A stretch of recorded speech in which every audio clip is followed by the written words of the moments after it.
The sound of my body hitting the stairs echoed through the marble hall like a cruel symphony, thud after thud, pain striking with every step until I landed motionless at the bottom. My vision blurred, and all I could see were his polished shoes walking past me, her giggle trailing behind him. My husband. No, the man I thought was my husband didn't even look back. I remember the smell of her perfume, sickly sweet and victorious, as she leaned on his arm. And I remember his words before the door closed, words that would burn into my mind for months to come. She's not worth it, Elena. She's just weak. Weak. It was strange how one word could hurt more than the broken ribs pressing against my skin. But that night, as I lay on the cold floor, something inside me shifted. I realized that weakness wasn't in falling, it was in staying down. And I swore to myself, through blood and pain, that I would rise again. Not for him, not for love, but for revenge. When I woke up in the hospital, the nurse whispered, "You're lucky to be alive." I smiled faintly. No, I thought. He's the one who's unlucky, because I am alive. The next few weeks were hell. My body healed slower than my pride. The bruises faded, but the betrayal etched deeper. Everyone in the city pitied me. The poor wife abandoned by her wealthy husband, Viktor Petrov, the charismatic CEO of Petrov Industries. What they didn't know was that I was once the backbone of his empire.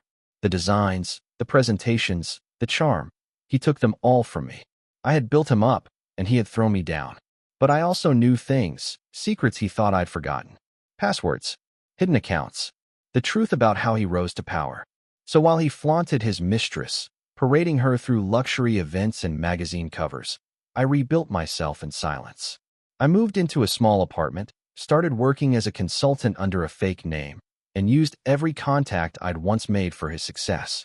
People remembered me, the real strategist behind Viktor's empire, and they welcomed me back with quiet respect. 6 months later, I was standing outside Petrov Industries again. But this time, I wasn't there as his wife. I was there as his competition. I had launched my own company, Veritech, using everything I'd learned from him. And I'd made sure to steal the one thing he valued most, his investors. It started subtly. I approached his partners under the guise of a new project. I offered better margins, cleaner deals, and something Viktor could never give them, trust.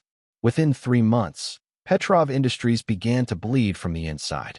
Contracts were pulled, clients withdrew, and rumors spread that the company was unstable.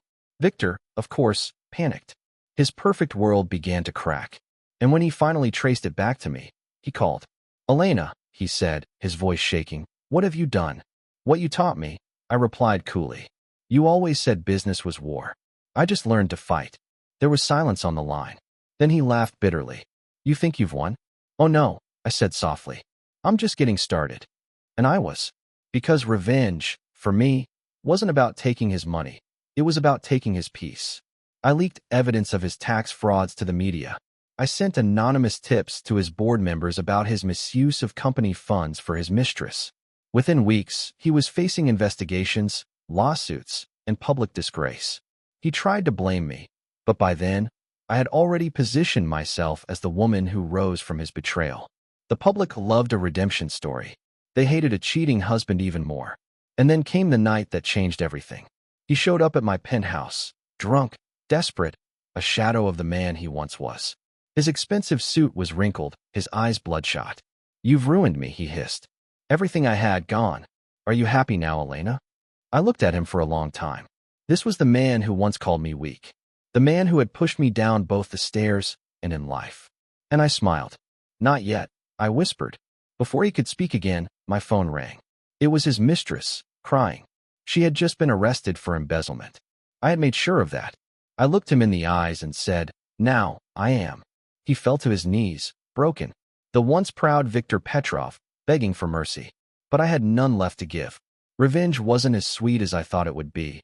It was sharper, colder. But it was justice. And as I walked past him, heels clicking on the marble, I realized something powerful. The same stairs he had pushed me down had now become the steps I climbed to take back my life. But fate wasn't done with me yet. Because what I didn't know was that Viktor still had one secret left. One that could destroy everything I'd built and force me to face the darkness I thought I'd left behind. That night, after Viktor's broken figure disappeared from my doorway, I poured myself a glass of wine and stood by the window. The city lights stretched endlessly before me, golden veins of power pulsing through the skyline. Once, this view used to remind me of him. Now, it reminded me of myself, of what I had become. But somewhere in that glittering maze, a shadow was moving, and I could feel it. He wasn't done. The next morning, my assistant, Mira, burst into my office. Her face was pale, phone trembling in her hand. "Elena, you need to see this," she said, turning the screen toward me. My name was all over the headlines.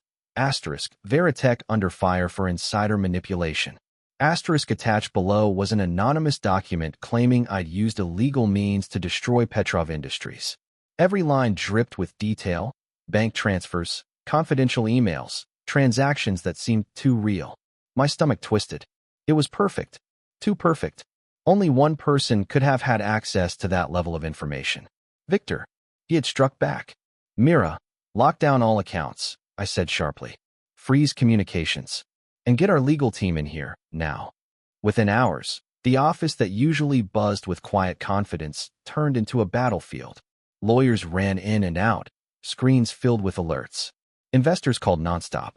The same men who had praised me weeks ago now whispered betrayal into each other's ears. My reputation, my empire, was trembling, one rumor at a time. But I couldn't let it fall. Not like this. That night, I drove to an old warehouse on the edge of the city. The rain was relentless, hammering against the windshield as if urging me to turn back. Inside, the air smelled of rust and memory. This was where Victor and I had once held secret meetings, building dreams in the dark. I knew he'd come here. He always returned to the scene of his victories and defeats. He was already there, standing in the dim light, soaked, exhausted, but with that familiar smirk curving his lips. "I wondered how long it would take you," he said, his voice dripping with venom. "You thought you could bury me, Elena. But you forgot. I built you." I stepped closer, unafraid. "You didn't build me," I said. "You used me. And that's the difference. You destroy everything you touch. But I learned how to rebuild." He laughed quietly, shaking his head. "Rebuild? You mean steal? My investors, my files, my strategies. You took everything that was mine. They were never yours." I shot back. "You stole them from me long before I took them back." He walked closer until I could see the madness flickering in his eyes. "Do you think the world will believe that? Do you think they'll side with you after what I've leaked? You'll be finished, Elena, just like me. And maybe then, you'll understand what it means to lose everything." I stared into his eyes, the same eyes that once promised love, now hollow and full of hate. "You're wrong," I said softly. "I already know what that feels like. The night you pushed me down those stairs, I lost everything. But the difference is, I didn't stay down." He froze, a flash of something guilt passing across his face, but it was gone as quickly as it appeared. He reached into his coat and pulled out a small flash drive, holding it between his fingers like a weapon. "This," he said, "contains every transaction linking you to corporate sabotage. Emails, accounts, payments. If I send this to the authorities, you'll be finished." The drive glinted in the dim light. For a moment, I just looked at it, and then I smiled. "Funny," I murmured, reaching into my purse and pulling out my phone. "Because I already have something better." I pressed a button, and from the shadows stepped two men in dark suits, my private investigators. They held a small recorder in their hands. Victor's voice played out clearly. "Asterisk, you'll be finished, Elena. If I send this to the authorities, asterisk."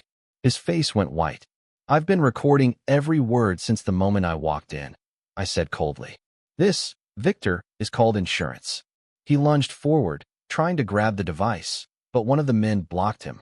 He stumbled, furious, defeated, his voice breaking. "You think you can win every time, don't you? You think you can walk away clean?" I looked down at him, the once powerful man now trembling in the dirt. "No," I said quietly. "No one walks away clean, Victor. Not you. Not me. But at least I'll walk away free." I turned and left him there, his curses echoing behind me as the rain swallowed his voice. But when I returned home that night, a strange feeling lingered, a sense that it wasn't over. I poured another glass of wine, trying to shake it off, when I noticed something odd. A small envelope on my desk. No stamp, no address. Just my name, written in Victor's handwriting. My hands trembled slightly as I opened it. Inside was a single photograph, a young woman, barely 18, with my eyes. My breath caught. On the back was a note. You're not the only one who can keep secrets. My mind spun. I didn't have a daughter. I couldn't. But the resemblance was undeniable. The same cheekbones, the same faint scar near the eyebrow. It was like looking at a ghost I didn't know existed. I called Mira immediately, asking her to trace the image, but it led nowhere. No records, no digital footprint. It was as if the girl had been erased. For days, I couldn't think straight. My revenge, my triumph, it all started to blur. Who was she? Why did Victor have this? What game was he playing now? Then, one evening, as I sat in my office, the intercom buzzed. Myra's voice was shaky. Elena, there's someone here to see you. She says her name is Anya. The name hit me like a shockwave. I whispered, send her in. The door opened, and there she was, the girl from the photograph, standing in front of me, eyes full of fear and determination. Her voice trembled as she spoke. You don't know me, she said, but Victor Petrov is my father, and he told me you're my mother. The room seemed to tilt. My mind screamed that it wasn't possible, but my heart knew something I didn't want to admit. I stared at her, unable to speak. He said you abandoned me, she whispered. That you left when I was a baby, and now he wants to make things right. But I don't think he's telling the truth. I took a slow breath, trying to process the storm unraveling inside me. Anya, I said softly, whatever he told you, you need to be careful. Victor doesn't want to make things right. He wants to use you. Tears welled in her eyes. Then tell me the truth, she pleaded. Tell me who I really am. I hesitated, staring at her face. Every detail, every memory that suddenly seemed to rush back in fragments I couldn't explain. I remembered waking up in a hospital years ago, before the staircase, before everything. A doctor's words about a lost pregnancy, about not surviving the trauma. Had it all been a lie? And then I understood. Victor had taken her. Before I could speak, my phone buzzed again. A message from an unknown number. If you want the truth, come alone. Attached was a location, Victor's old estate outside the city. I looked up at Anya. He's trying to draw me back, I said. But this time, I'm not walking into his trap. Yet something inside me whispered that I had no choice. Because this wasn't just about revenge anymore. It was about everything he'd taken from me. My life, my name, and maybe even my child. The night stretched long and silent as I stared at the address glowing on my screen, my heartbeat steady but heavy. Outside, thunder rumbled again, like an echo of that night years ago. And I knew, whatever awaited me there, would change everything I thought I knew about Victor and about myself. I reached for my coat, my hand trembling slightly, not from fear, but from the anticipation of the storm I was about to walk into. The road to Victor's estate was long and silent, winding through mist and pine trees that whispered like ghosts of memory. The rain had stopped, but the night air felt thick, charged with a strange kind of electricity. Every flicker of my headlights seemed to carve a path through something ancient and inevitable, as if destiny itself waited for me at the end of that road. Anya sat beside me, quiet but watchful. Her hands were clasped tightly in her lap, and I could see the same tension in her jaw that I'd seen in Victor so many times. But there was something softer in her eyes. Hope, perhaps, or maybe fear of the truth. When the estate finally came into view, it looked nothing like the home I remembered. The once proud mansion was half shrouded in darkness, the windows boarded, the gates hanging open like a wound. Time had not been kind to it, or to the man who lived within. I parked at the edge of the gravel drive and turned to Anya. Stay here, I said firmly. No matter what happens, don't come inside until I tell you to. She shook her head. I can't let you face him alone. You must, I said, my voice soft but unyielding. He'll use you if you go in. That's what he does. Please, trust me. For a moment, she hesitated, her lips trembling. Then she nodded, and I stepped out into the cold night. The heavy doors creaked open as I entered, the air inside thick with the scent of dust and decay. The grand chandelier that once gleamed like a crown now hung crooked, its crystals dull and broken. Every footstep echoed through empty halls, each one carrying me closer to the past I thought I had buried. And there he was. Victor stood by the fireplace, his figure illuminated by the weak glow of dying embers.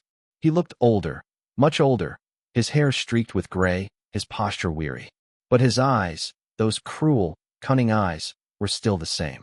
"Elena," he said softly, almost fondly. "You came." "I came for answers," I replied.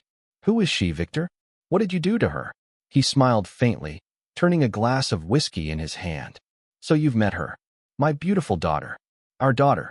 My heart clenched. "Don't you dare." "I dare because it's the truth," he interrupted. "You were pregnant, Elena. You remember that, don't you? Before the accident. Before the stairs. But when you lost consciousness, the doctors told you she didn't survive. I made sure of that story. I took her away to protect her from you." The word struck me like a blade. "Protect her? You stole her from me." He laughed bitterly. "From a mother who was obsessed with revenge? Who would have raised her in bitterness and hatred? You think I didn't see it in you even then? You wanted power, Elena. You wanted control. You were no better than me." I stepped closer, fury trembling in my chest. "You don't get to justify what you did. You took my child. You broke my body. You destroyed my life. And you call that protection?" He met my eyes, and for the first time, I saw something raw beneath the arrogance. Guilt, maybe even pain. I did what I had to. Everything I ever did was for control. Because without control, I am nothing. I shook my head slowly. "And yet here you are? Alone. Broken. Drowning in the ruins of your own empire. Was it worth it?" He didn't answer. His silence was answer enough. Then, from the corner of my eye, I saw a movement. A small figure stepping into the light. Anya. She had followed me despite my warning. Her face was pale, her eyes wide as she looked at Victor. "Is it true?" she whispered. "You took me from her?" Victor's jaw tightened. "Anya, you don't understand." "No," she said sharply, her voice trembling but strong. "I understand perfectly. You used me. You told me she abandoned me, that she didn't want me. You lied to me my entire life." He reached out toward her, his hand shaking. "I wanted to protect you from her darkness." "She's not the one who destroyed lives," Anya snapped. "You are." Something broke in his face then, a flicker of pain that I'd never seen before. He took a step back, his hand still outstretched, but Anya turned away from him and came to stand beside me. For the first time, I saw her not as a stranger, but as part of me. Fierce, wounded, unbreakable. "You see," Victor whispered hoarsely. "She's your mirror, Elena. You've turned her against me, just like you turned the world." "No," I said quietly. "You did that yourself." He looked between us, mother and daughter standing together, and something in him seemed to crumble. The firelight flickered, casting long shadows across the room. Then, slowly, he raised the glass in his hand, the whiskey swirling like liquid gold. "I suppose," he murmured, "this is what I deserve." He took a sip, his eyes never leaving mine. "You've won, Elena. Enjoy your victory." But the bitterness in his voice was laced with something else, finality. And before I could speak, he staggered slightly, the glass slipping from his hand and shattering on the floor. "Victor," I said sharply. He looked at me, eyes glassy, and whispered, "Some debts can't be repaid." Then he collapsed. Anya screamed, dropping to her knees beside him. I rushed forward, but it was too late. The poison had done its work. The man who had spent his life manipulating others had taken his final step in control, even over his own end. The silence that followed was suffocating. The only sound was the crackling of the fire, the faint echo of rain starting again outside. I felt a strange mix of sorrow and relief wash over me. I hadn't wanted it to end like this. I wanted him to live, to see everything he'd done unravel. But maybe this was his punishment, to die in the emptiness he created. Anya sobbed quietly, her hands trembling. I placed a hand on her shoulder. "He made his choice," I said softly. "Now we have to make ours." She looked up at me, tears streaking her face. "What do we do now?" I took a deep breath. "We rebuild. Not for revenge. Not for power. For peace." We buried him the next morning, quietly, without fanfare or press. No one came. The empire he built had long since turned its back on him. As the first light of dawn touched his grave, I realized something. I wasn't angry anymore. I was free. In the weeks that followed, the truth came out. The recordings, the files, the lies he'd spread about me, all revealed. The public saw through his games. My name was cleared, my company restored. But none of it felt like victory. It felt like the end of a very long storm.